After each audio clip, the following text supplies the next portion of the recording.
Real quick, before we get into the show, I wanted to share a new service called Getita that Ken and I have been using that has made us over $10,000 in Amazon reimbursements. The service requires no monthly subscription, and Getita collects a small percentage of the money they recover for you.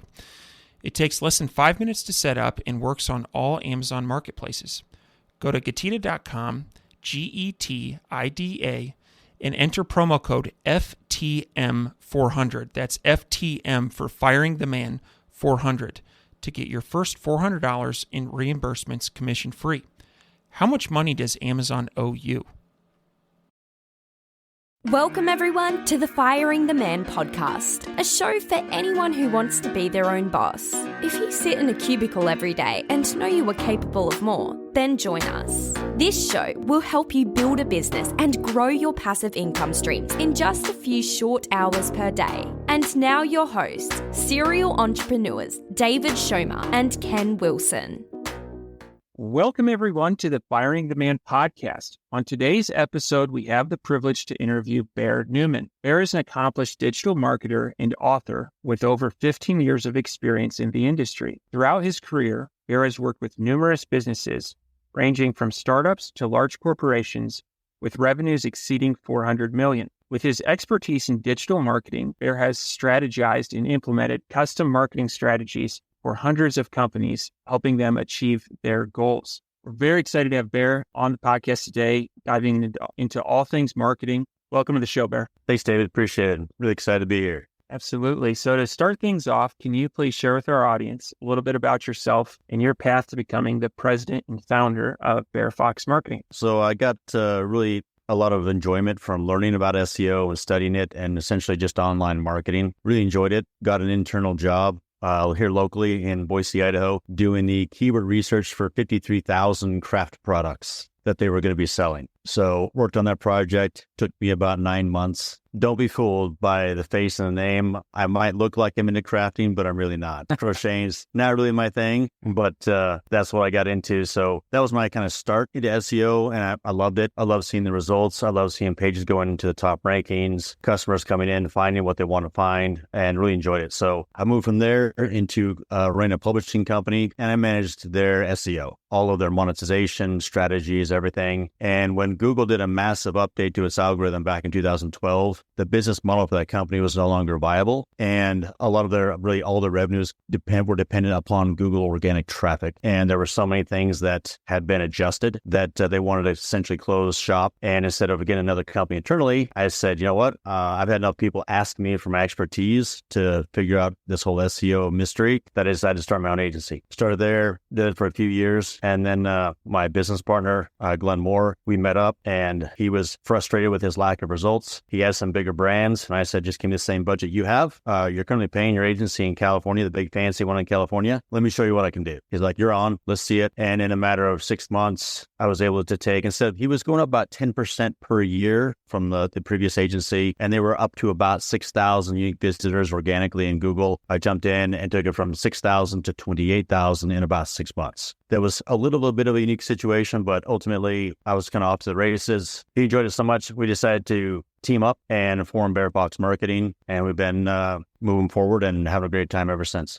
Yeah, that's cool. Thanks for sharing, Bear, and welcome to the show. Excited to kind of dig into this. I love SEO. I love marketing. For the listeners, can you share with your wealth of experience, taking clients from, 6,000 unique to 28,000? It's a pretty big jump. Can you share with the audience kind of like maybe your high level formula for a marketing plan for, say, a newer business? What should they be focusing on? What are the things that you would advise them to focus on? Yeah, so if you're just getting started, I would really focus on the website you have and what you want the visitor to do. So each page should have a function. A lot of times people will come in the kind of spray and pray approach where they just throw up content. There's no research behind it. The fundamental key behind SEO is that it's competition based. And so really, there's only so many spots on that top spot. If you're new, you're not going to be favored by Google. Google essentially doesn't trust you to put you in that spot. So if they put bad websites there, it makes them look bad. So they want to make sure the website is trustworthy. It starts with the on-site content, the site structure, and understanding what it is you want from that page. Do you want them to call you? Do you want them to learn more about your product? Do you want them to buy? Whatever that case might be, and make sure that page is comparable and even better than what your competitors are. So make sure your offering's better, the content is better, the title, the little things, the title tags, meta descriptions, just all the things that go into making a page solid are really high and tight, and you've got a direct purpose behind each page of content that you create. I've got a follow-up question on that. So you're talking about page health. So to use an analogy, when you go to the doctor, they take your height, weight, blood pressure, these indicators of health. And so when you click on a website or are working on one of your clients' websites, what are those indicators of health? Yeah, great question. Really, it starts with, I would say, the title tag. And people are like, okay, the title tag simply stated, that bright blue hyperlink when you Google something on Google, the bright blue section that, it says what the page is, and then beneath it's the meta description. That title tag, you have about 58 characters that you have to work with, 55 to 58 characters. That is your title tag. That is going to make a huge difference and impact in how Google ranks you and what you're going to be ranking for. So that's really kind of one of the most critical pieces. The next piece is to make sure your meta description is there, it's on point, and then you have to have a certain amount of length and just value to the content. People will say, well, it needs to be 500 words. Well, it needs to be 2,000 words. And my answer to that is yes. Depending on who you're competing against, if you have 2,000 words when all of your competition have 500 and they're ranking number 1 and number 2, you probably don't need 2,000 words. I would focus on understanding who you're competing against and why, what they're doing that already has that top ranking, and make it your own and focus on the value. So you can kind of have your general parameters of how much content should be on this page, what you should be focusing on as far as the keywords being used, but then really understand the purpose of the page and what you want to get from it. But really making sure your title's there, the content is there, it's helpful. So focus on the value that content brings for whatever you're trying to sell. And then ultimately, when we get into, there's a couple different areas. There's the on-site health, and then there's the technical element of a website, making sure it's fast. It can be scanned by Google. I've seen a number of sites that they actually have a fast website, but the programming was done in a way that Google couldn't read it. They actually told Google not to index the page, and so they were never getting any kind of traffic. It was kind of a mess up by their developer, but I see it all the time. So just the fundamentals, making sure you don't have duplicate content. A lot of people will repurpose their content, but it's so close to the initial page that they create that it starts creating duplicates. And so Google gets confused which page it should rank. Is it this one or is it the new one you just updated? And all of a sudden you're competing with yourself, and Google's response is, I don't know which one, so I'm not going to rank either one. And you can kind of shoot yourself in the foot. So there's definitely a list you can go through. Those are the most basic ones, but it can get a little bit technical, but for the most part, SEO can definitely get complicated. Google uses about 220 plus variables in its ranking algorithm. Conceptually, it's really not that complicated. If you kind of do the basic blocking and tackling, shall we say, you stand a pretty good chance of ranking, and not only ranking, but ranking fairly quickly, depending on who you're competing against. One question that it seems like we can't get through a podcast lately without talking about AI. And so in terms of Google and AI, in our companies, we use AI content for our brands, for the most part, AI with a human touch, I would add. Mm-hmm. And so moving forward in 2024, for anybody using AI content, what do you think is Google ranking them alongside other human written content? Like, what are you saying, and kind of what is your advice to your clients on AI content? So I love AI. I think it's great. It's here to stay. It's not going anywhere. It's only going to become more and more influential with the content that's being created. That being said, if you're using AI to augment and improve the quality of the content you're creating, you're probably going to be good to go. Making sure it's rich, people enjoy it. If you're using AI to cut corners, it will blow up in your face. Google has been the most aggressive in this past year for its algorithm or fundamental algorithm updates to combat bad AI content that I've ever seen in any year past. Obviously, it's targeted directly at AI, but their core updates are really getting aggressive. So it's obvious Google can scan a website, and to a degree, it can determine if it was an AI created piece of content. If it flags it as 100% and it's considered low value, Google will not only penalize that page, it will penalize your entire site. And so making sure your content is good across the board is going to be critical, that you're using it to make it better and not to cut corners. Okay. One last follow up on that, and then I'll throw it back over to David.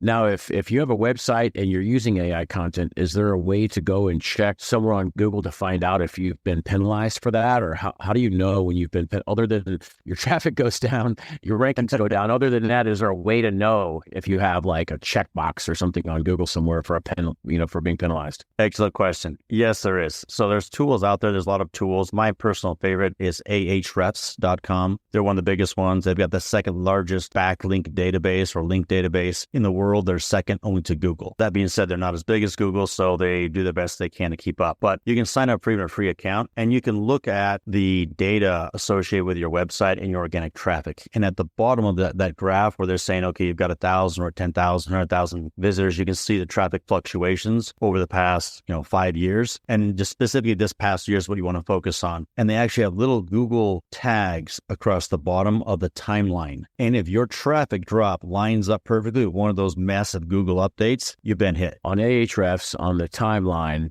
they like tag it with like major core updates or something. And then if you're correlating it with that, okay, fair enough. And just to throw this out there, if you find that, it's actually a good thing. One of my biggest frustrations is the site's not performing like it should. And I don't know why. Like, is it the title tags? Is it the links? Did someone try and spam us with bad links to try and take us down? Is it the content? Is it not up to par? Like, what is it? It could be, again, dozens or even hundreds of variables. So if I can go and find that in a matter of 15 seconds, pull up my site and see, yeah, it lines up perfectly with the Google update, go through and find out specifically what that update was targeting, fix your content, and you should bounce back. At the beginning of the episode, you had talked about spray and pray, right? Just the lots of media kind of throwing it out and hoping that it works well. I think this is something that a lot of business owners run into when they're getting started. They have a limited marketing budget, and they must ask themselves, where can I put these dollars to work where they're going to work the hardest? And so what digital marketing channels generally produce the highest ROI? And if you can answer this without saying it depends, you get bonus points. Or at least if you say it depends,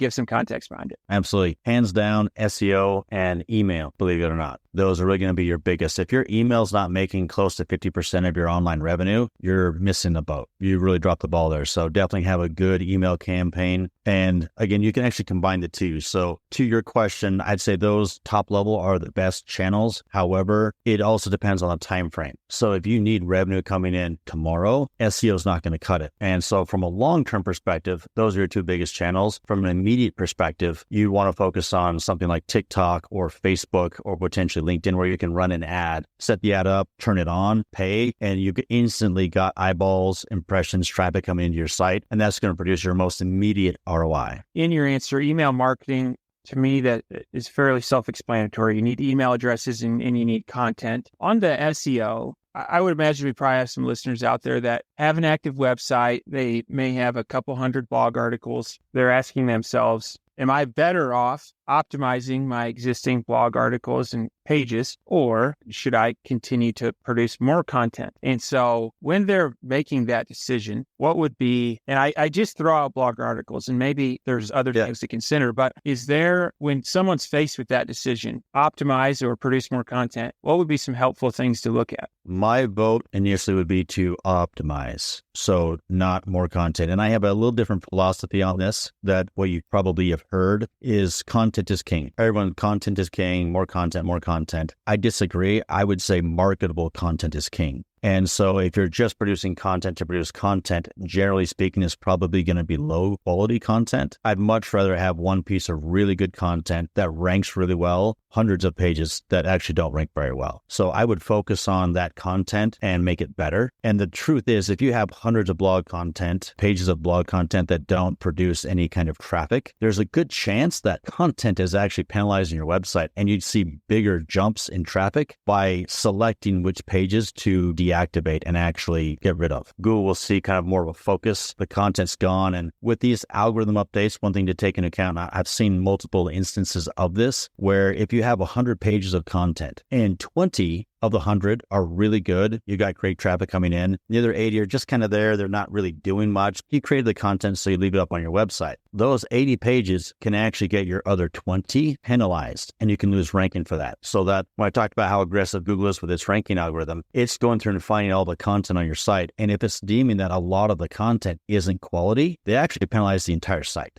And in the past, they've never done that. They've done more on the actual pages and would lower them down. Now the site itself is getting hit. Have you worked with clients where you'll go in and your recommendation is delete this content? Absolutely.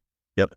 That's interesting. That's really interesting. And you hear content is king across the board. So deleting content seems counterintuitive, but that's if you were going in, deciding to make recommendations on what pages to delete. Is there a certain line that you would draw? Would you say, where's 80% of my traffic coming from? Or where would you draw that threshold for deleting content below that? I would first start looking at what pages you have that don't have any traffic coming in at all. That's really the biggest indicator. And before I would cut them, I would ask, why is it not getting any traffic? Is it because Google has it de-indexed and isn't even willing to serve it up? Is there something wrong with your site that is preventing Google from indexing it? A lot of what we call 3-1 redirects, one page to another page. You have too many of those. Like, is there something structurally wrong with your site that makes Google not want to rank it? And if the answer is no, everything's fine, Google just doesn't want to rank it, then I would start there. I would start cutting those pages, and you can, save the pages to repurpose later. But I would start cutting, and you can do it in a systematic way. So if there's 100 pages and you find that 30 of them have no traffic, and see what happens to your site. Depending on when Google scans your site, you should see results within really a couple of days, potentially a couple of weeks. The reason SEO is difficult to say a specific time frame is Google deliberately delays any results that you get to see in the SERPs so that you don't know what it is you did exactly that made it jump up. So Google is combating bad websites as well as SEO professionals that can really dial in and kind of know the ins and outs and crack the code. And so they're really trying to keep a good product while combating the spammers and not revealing their secrets about what you exactly should be doing to make your site dominate. Interesting. So I want to dig into that a little bit more before we pivot. And one is, what is there a traffic? Is there a low threshold? You said no traffic. What if it's getting 10 visitors a month? Like, would there be what is the low point? Let's say you had 200 articles and, and the top 10 are getting the bulk of the traffic and then it tapers off. Where would you draw that line? 0 traffic, 10 a month, 100 a month? Like, how would you kind of analyze that? Great question. And this is where SEO is a little bit complicated, and it depends is such a common response in SEO because of the variability of the site. So if you have a local website and you're a plumber and you're getting 100 visitors per month and you've got a good conversion rate, you're getting new business coming in, 10 visitors for that website is great. So I would keep it. Yeah. But if you're getting 100, say 50,000 visitors to your website and you've got some pages doing 10, I would absolutely cut those. And I would probably go a lot deeper than that from a numbers perspective to cut it. The other question is, you had mentioned, I'm going to go do this after this podcast. So hopefully people that are listening might go do the same thing. And so one thing you mentioned was to trim them, but not delete them. Maybe you add them back later. Maybe you trim them, go fix them, and then put it back onto the site later. Would you, instead of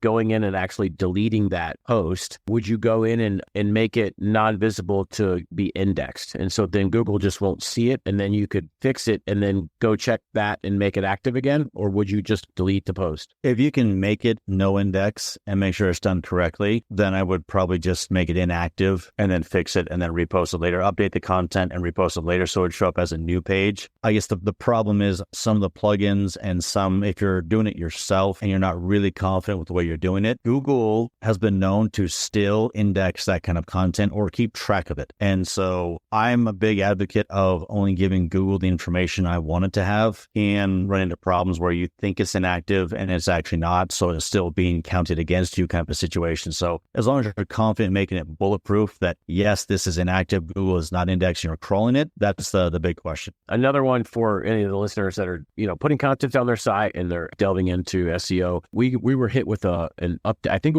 was an update in 23, maybe summerish, where we had dozens of our pages. In some cases, it was over 100 no indexed. And it was the reason in GSC, you can kind of dig into GSC and look in there and it'll say indexed, no scan, or indexed. There's reasons why Google are not indexing these articles. There's a couple of them in there. We had hundreds on. And so we had to go in, manually look at them and see why I didn't Google index them and then force them to index again. Have you seen that, any of your clients? And how do you recommend if Google scans it, that's what it is. It's scanned, no index, meaning they looked at it and they're like, nah, this is not good. How do you go and fix that to get them to index it? So a lot of times, again, this is where it gets a little bit complicated, more into the weeds. It could be a number of factors that they used to find it credible. They don't anymore. There could be 3 on redirects in place that are essentially Google responds like, well, that's too deep. I'm not going to scan that. The link's broken in some way. So it just is a challenge for Google to index it. So I've seen Google a lot more proactive as far as flagging, hey, all of this content, yeah, we're not going to index it. Go figure out why. I like tools. When I first started working with my business partner, I think I used 6 or 7 different SEO tools. And, his response was to ask me if I needed counseling for my software addiction. So I'm all about proofing the data. I'm all about proofing the data. So if I've got multiple sources on all these third-party software, SEO softwares, a lot of them are projections. They do scan websites. They keep the top 10 pages of keyword projections. So they're saying, well, you might have 5,000 words you're ranking for on pages 4 through 10. But the reality is, a lot of those are not necessarily for sure. So they're kind of guessing. So if you can have other data to kind of validate what Google is telling you, that's something I always like to do. One of my favorite softwares is Screaming Frog. It's out of the UK. It's a fantastic software. They get all kinds of insights. And I've found holes. SEMrush scan tools, Ahrefs scan tools, they're not as solid as I would like them to be. And so if I can do 2 or 3 scans with the software, if it's really giving me problems, have another one that you can rely on that's solid is usually what I'm looking for. So I always look to validate the data first, make sure I've got a solid understanding of why I think this is the problem, and then I move forward with possible fixes. Excellent. One last question, then I'll kick it over to David. Linking. This is a big topic in SEO world. And, if you're in e-commerce, like a lot of our listeners, putting content on your sites, you hear of linking. At a high level, can you explain what linking is and then maybe describe what you advise to clients on? We'll get a little bit even deeper, internal linking and external linking. And then what do you recommend on both of those? So linking in its simplest form is simply one website with a hyperlink, that blue click here, linking to another website. The homepage, a page specifically within that website, but the two are essentially connected by that hyperlink. There's a couple things to look at. So we're talking external and internal. On the internal, you want to make sure your internal linking is done in a way that you can actually tell Google this page is really important. They call them pillar pages. Make sure this page is kind of a cornerstone of whether it be a service, whether it be a product. This is really important. And so any blog articles you create links back to that pillar page. That might be the page you make your actual sale on. You incentivize them to actually give you a call or whatever action you want them to take. You make that kind of a cornerstone. So you want to make sure your top navigation is built in a way that it makes that page focus and tells Google. If you think of Google's algorithm that it goes through and scans, it's all automated. And if you think of it in a way where you're like, okay, it is a 5-year-old with ADHD. What can you do to structure your site to make sure this page is this important to me? This page is second important, level of importance, third, fourth, and fifth, and really just make sure it is crystal clear. If Google finds your site, there's no way it can confuse you if you're selling stereos for Bluetooth headsets. Like, it's just one of those things, make sure it's crystal clear. That's kind of the interlinking. So the content is going to make sure that you link correctly with the correct in the link. So that's one thing that's also important, is understanding what keywords you're going for. And then as you create blog content or whatnot, that as you link back, you're using a number of different phrases, a few key phrases. You're linking back and say, this page, this important to me for these keywords. The navigation says it, the content says it, and your own internal linking says it. And then the external part of it is there's kind of 2 pieces here to be aware of. There's a backlink and there is a referring domain. So a backlink is essentially the same thing, a link from an external website pointing to your website. And again, it can link anywhere on your website. And then there's a referring domain. And the referring domain is a website pointing to your website. So we can get specific to a page of another website linking to your website, and there's actual website. The easiest way to explain it is if Facebook had a blog post about your website and it had 10 paragraphs. And it had a link in every single paragraph linked to your website. You would have one referring domain and you would have 10 backlinks. if that makes sense. So Sure. a lot of people will say, well, I've got hundreds or even thousands of backlinks, but they don't have very many referring domains, and the referring domains that are linking to them are not considered very trustworthy. The backlinks themselves aren't really going to do very much. It used to be. And the reason for why it's not as important anymore is the hackers, spammers, whatever you want to call them, realized that a lot of Google's ranking algorithm was based on the number of not referring domains, but of backlink. And so what they would do is they would go to a website that had maybe 1,000 pages of content, and they would say, hey, add this link to every single page on your website. And overnight, they would have 1,000 backlinks and they would have one referring domain. And so it was a very easy way to get 10 websites like that. All of a sudden, within a week, you've got 10,000 backlinks and you're killing it. You're at the top of the rankings, everything, and your website might actually kind of suck. And so Google's way of combating that was saying, you know what? Referring domains is more difficult to get than just a backlink, especially if it's going to be a credible referring domain. And so their focus is more on building the trust factor, or the quality assurance that your website is legitimate, is kind of a vote from other websites. So the more websites you have pointing to your website that you are legitimate, you're good, your trust factor goes up. And that's when we get into domain authority rankings and those kinds of things. If your website's brand new, you probably have a trust factor of 0, as opposed to a good referring domain might be a trust factor of 40 or 50. Now, all the softwares out there, they have their own ranking in how that they gauge a website, whether it's trustworthy or not. It's usually a scale of 0 to 100. Trustworthy is usually somewhere in the 40 to 60 range is a good place to be. And then higher you get, you're considered more of an authority. Awesome. Thanks for taking that hike down into the weeds with us. Climb back out of the weeds, David. Go ahead. Yeah, absolutely. So as we prep for this interview, I was probably the most excited for this question. So to set it up, typically, me, Ken, any of our listeners, they will pick a product and then they'll build a marketing plan around that product. One unique perspective that you have is you get to work with a lot of different brands and see a lot of different types of products. And if we were to reverse engineer that, if you were to come up with a rock solid marketing and then build a product around, are there any characteristics that stand out to you? And that may be price point, that may be the type of product, it might be size, but generally, what types of products tend to lend themselves to being easier to market? That is a fantastic question. So let me see if I can answer that a little more succinctly. I'm not going to say it depends, but it does have a huge impact in what channel you want to have the biggest impact. So the reason I say that is SEO and Google Ads, 2 very strong channels. SEO is going to be your highest ROI. If it's a new product and no one knows anything about it, you could have the best content in the world and you could be ranking number 1, but no one's searching for it. So you're not going to generate any sales whatsoever. If you're going to focus on TikTok, Facebook, where it's more of an interruptive media, so they're doing something else, you can get in front of them and say, hey, check out how cool our product is. All of a sudden, if it's a new product, you have to build the awareness to have people actually start to seek it out and potentially make your sales. The way in which you wanted to approach that is going to have a huge impact on the kind of marketing plan you wanted to have. People say, well, it needs to be branding or whatnot. Branding would definitely be part of it, but just an awareness that you actually exist. And the biggest mistake people make is, hey, I've got this amazing product. They do a Facebook campaign because they understand, okay, people don't know I'm here. I'm going to get their attention. And they approach it from the standpoint of, hey, buy this, it's 50% off. And no one's ever heard of it. They essentially respond, what is this? Why am I being spammed with this garbage? And then they block your ad. So you have to understand that even with Facebook on a campaign like that, if you want to do that, you have to be able to explain, hey, this super cool feature, do you have this problem? Speak to their pain point and have a flow. They call it a funnel. So a Facebook funnel, explaining the problem they might have, your solution, and then kind of get them familiar with you, your brand, and then look for the sale after they're aware you're there and that you could actually solve a problem for them. No, that makes a lot of sense. And this is something that comes up with a lot of newer entrepreneurs, where they'll have a new idea for a new type of product that there's not necessarily a keyword attached to this. I made that mistake. I put a CPA study guide on a mug. Turns out no one searches for that ever. I've got 200 of those in my basement. When somebody's thinking of a product,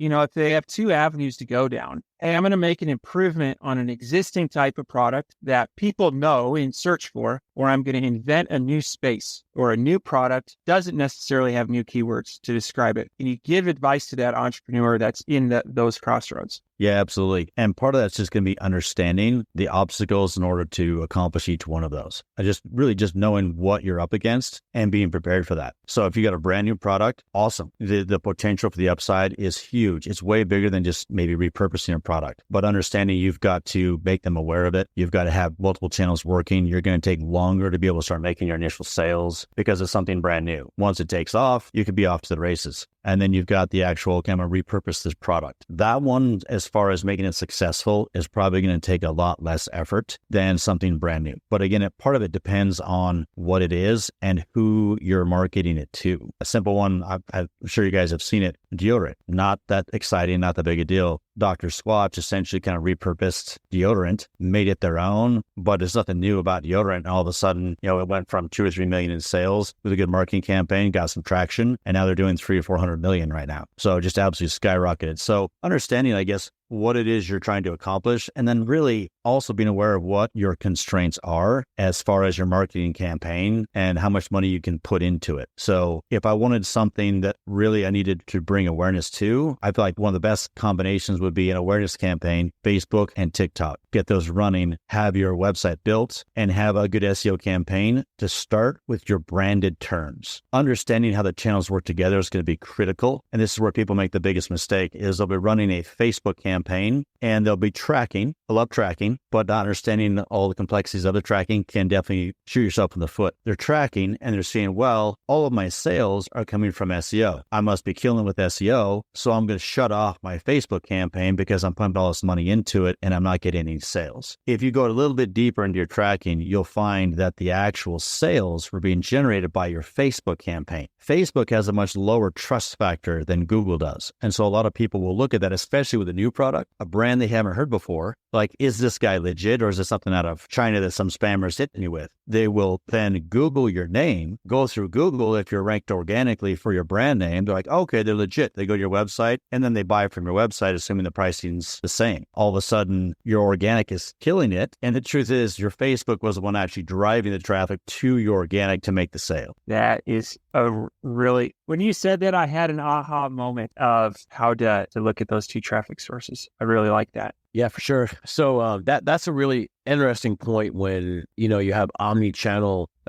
company and you're selling on multiple channels and then you're tracking or you're doing some kind of a higher level tracking on to see where your sales are coming in from. And now that, Amazon is more of a product search, marketplace, Google, same thing. And so they might check 2 or 3 things and to try to trust you and then go to your site and buy it. But they got in from a TikTok ad or whatever. And so that's interesting. And also you've got I call it the billionaire battle, where you have the Zuckerbergs and all these guys blocking each other from looking through and tracking all that stuff. There was a big Facebook debacle last year where they stopped tracking and all that. And so, yeah, it's interesting to not make too many rash decisions on, I'm getting all my stuff from Google, so I'll shut off the Facebook or TikTok. And well, then if at least then you could also say, I just lost 20% of my traffic. Well, guess what? Turn that back on. It comes back. And now 20% is coming from there. And so just kind of wanted to reiterate that. My next question is, it's kind of related to, it's Google ads. So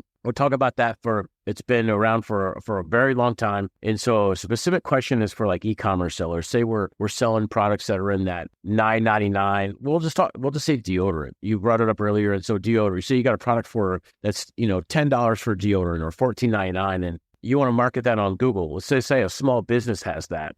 They don't have much SEO. They don't have a big branding name. They want to go on Google Ads and they want to drive traffic to their website for a $14.99 product. Now the click, say their margins are 30%, 40%. Maybe the keyword clicks are they're battling with the big players in that, and the keyword clicks are $3 or $4 or something to get that click over. Have you seen like clients, like, can you be successful like that? And what can you do to, if you do have the $9.99 product, the $14.99 product, what can you do to be successful and run Google Ads, like upsells, email marketing? What is in the kind of, can you describe a little bit of how to be successful with a product that's $9.99 or $14.99, or is it just not a good idea to run Google Ads? Great question. So starting, it really depends on the competition. And the reason I say that is because Google Ads is auction-based. And so the more competitors you have, the more expensive the clicks are. That's going to have an immediate impact. So understanding what your average cost per click is going to be, the starting point. Bear Fox, I really saw a lot of agencies out there and what their business practice was, and I did not want to follow suit. Bear Fox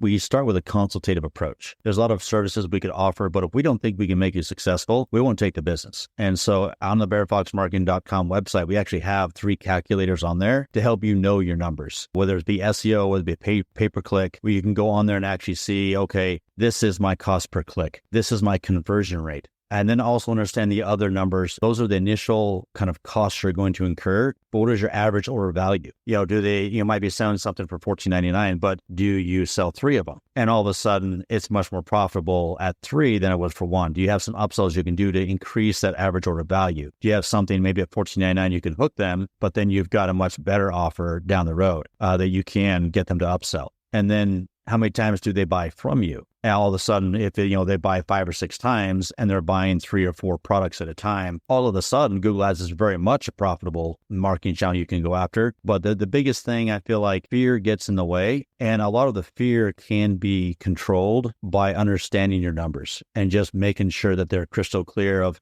It doesn't have to be complicated. Just understanding, as long as you're tracking, you have any kind of track record, you can look at that and say, yes, this is the cost per click I'm expecting to get. The conversion rate is this. Our sales numbers are this, average order value is this, and the customer lifetime value is this. So really understanding, I say 5 or 6 metrics around what you're trying to accomplish with that product can answer that question. And so that's one thing we actually walk them through. Any client we take on, we actually walk them through that calculator to show them this is what we are working with. This is what we think we can make happen. This is what your competitors are doing. This is what you can expect to get. Do you need to have a 3 times ROI to cover your costs? Do you need to have a 10 times? Where are you at in your needs to make it successful? And just understanding what that number is. That's kind of like a reality checker. Before you dip your toe in, before you jump in, let's dip your toe and see where you're sitting. So I like that. One other question that I have is for a particular product. Ken and I are a big fan of the 80-20 rule. In fact, our company is called 80-20 Capital. How many keywords drive 80% of traffic for a particular product? If someone said, I want to focus on my most important keywords, generally, how many keywords is that? Is it 5, 10? Is it 100? Great question. So I would say, depending on what you want from the traffic, if you're looking for traffic or you're looking for revenue from the traffic, is going to be the big differentiator. So a short keyword phrase oftentimes will generate the most traffic and the least amount of sales. When you go in and make sure you have the tracking correctly, you can actually see that all of this traffic makes up 60% of our total traffic, and it makes up 0.15% of our sales, our actual conversions. I'm not even kidding. And then when I looked at the other pages that were converting, the traffic was longer, didn't make up so the keywords were longer. The traffic didn't make up nearly as much. So their top, 50 pages off of 18% of traffic. And so really understanding, do you want traffic or do you want revenue? What is that end goal? And then work backwards from there to understand what keywords you're looking for to generate the actual revenue, or maybe you just want eyeballs and be competitive. But that's where I would start, is really understanding what you want from the traffic you want to get. If you want revenue, and I'm thinking of this through the lens of Google AdWords. If someone wanted to dip their toe in the water and say, I'm going to focus on these 10 long tail keywords or these 100 long tail keywords, or what would the scope of that be? And I know it depends on the product, but is there a general rule you can? Yeah, I would definitely say you're going to be probably 20% of those keywords are really going to be the ones driving your sales, and understanding what those are, make sure you've got the tracking in place. But I would say definitely a minority are going to be the ones that are going to convert. And there's one thing to be aware of is understanding that it's going to take multiple touches to get the conversion. And so the the short length keywords are going to be important to also have some ranking for that. But people get frustrated. They're like, well, they clicked on my ad, they went to my website, where are my conversions? Statistically speaking, you should expect 6 to 8 touches off of every visitor before they actually convert. I want to expand on that one before we get into the fire round. So that's a really good point. Bear, that you make. I've heard that so many times. I've heard 7 touch points is what you can expect before conversion. And so, it's the know, like, and trust. What is your, I guess, let's say you bring a new client in-house and do all the research, onboard them. And then as it starts, so they have hey, my budget is X amount of dollars. And the first month it comes in and their ROAS is, way lower than what they wanted. It's like, well, we have to kind of build this machine and get it moving. And so, especially if you're selling a higher ticket item, right? That they have to know, like, and trust you before they convert. And so what is your, I guess, advice to people that are just starting in like pay-per-click, or, when they have a smaller budget and it's not converting as, it's not like you hit the road, day one and you exchange $1 for $3. There's like a gradual, grind. So what's your advice, or what would you like to share on that? Excellent question. It's difficult because if you're doing it yourself, you're not a marketing expert. And so you're kind of blind guessing a little bit. You might have some experience in it. If you had someone, maybe a team member or someone you could pay a certain fee to, that knew what they were doing and had a lot of confidence, like, no, this is the ramp up period. We're doing this, this, and this. And they've seen it before. They've done it before for you or for someone else. They know exactly what they're getting into. And they can kind of guide you, like, yeah, this was expected. I'm expecting it to start ramping up at this point and this point. And if you don't have that kind of experience in running something like that, the truth matter is you might be cutting off too soon. Or if it runs, you might let it run way too long and you're just throwing good money after bad money because you legitimately don't know. So if you wanted to take it over, you could. I would say it'd be a really smart investment to pay someone to set it up correctly, get it going, and then you could in-house it or something like that. But to just start it yourself with no real experience, you're kind of playing with fire, whether you make the right call or not. Last question before we get into the fire round. Can you tell us a little bit more about Bear Fox Marketing and what type of clients you work with? Yeah. So we do a lot of work with, I wouldn't say blue collar industry, but a lot of roofing companies, fencing companies. We do work with some of the larger companies. We work with consumer packaged good companies. So it kind of depends as far as what their goals are. We don't do a lot of, we've had some great success with software companies, SaaS companies as well. I'd say probably 60% of our business is more of the blue collar. So construction companies, those kinds of things. And then we got the other 40% are SaaS companies. We have worked with a great relationship, Acton ADU out in California. We worked with them for like 4 years, helped them grow that construction company for accessory dwelling units, backyard. But yeah, that's really primarily who we work with. So Bear, every guest we get on the show, we run them through the ringer. It's called the fire round. It's a 4 rapid fire questions. They're very easy. Are you ready? Okay. Ready. What is your favorite book? 10X is easier than 2X by Benjamin Hardy. What are your hobbies? I would say exercising, weightlifting, and reading. What is one thing that you do not miss about working for the man? Punching a clock. I agree. All right, last one. What do you think sets apart successful entrepreneurs from those who give up, fail, or never get started? I would say endurance. One of my favorite quotes from Ernest Shackleton, the explorer on the South Pole. His founding motto was, by endurance, we conquer. I love that quote. That's awesome. Absolutely. Bear, I want to thank you for being a guest on the Firing the Man podcast. If people are interested in working with Bear Fox Marketing, what would be the best way? Just go to bearfoxmarketing.com. We've got some forms on there you can submit, and we will reach out to you. We always do the consultative approach, so no worries about any slick salesman talking to you. Just want to see if we can legitimately help you and point you in the right direction. Awesome. Very nice. And we'll post links to all that in the show notes. Thank you so much for your time today, and we're looking forward to staying in touch. Awesome. Sounds good. Before you go, we wanted to share a new service that Ken and I have been using called Getita that has made us over $10,000 in Amazon reimbursements. The service requires no monthly subscription, and Getita collects a small percentage of the money they recover for you. It takes less than 5 minutes to set up and works on all Amazon marketplaces. Go to Getita.com, Getida.com, and enter promo code FTM400. That's FTM for Firing the Man 400 to get your first $400 in reimbursements commission free. How much money does Amazon owe you?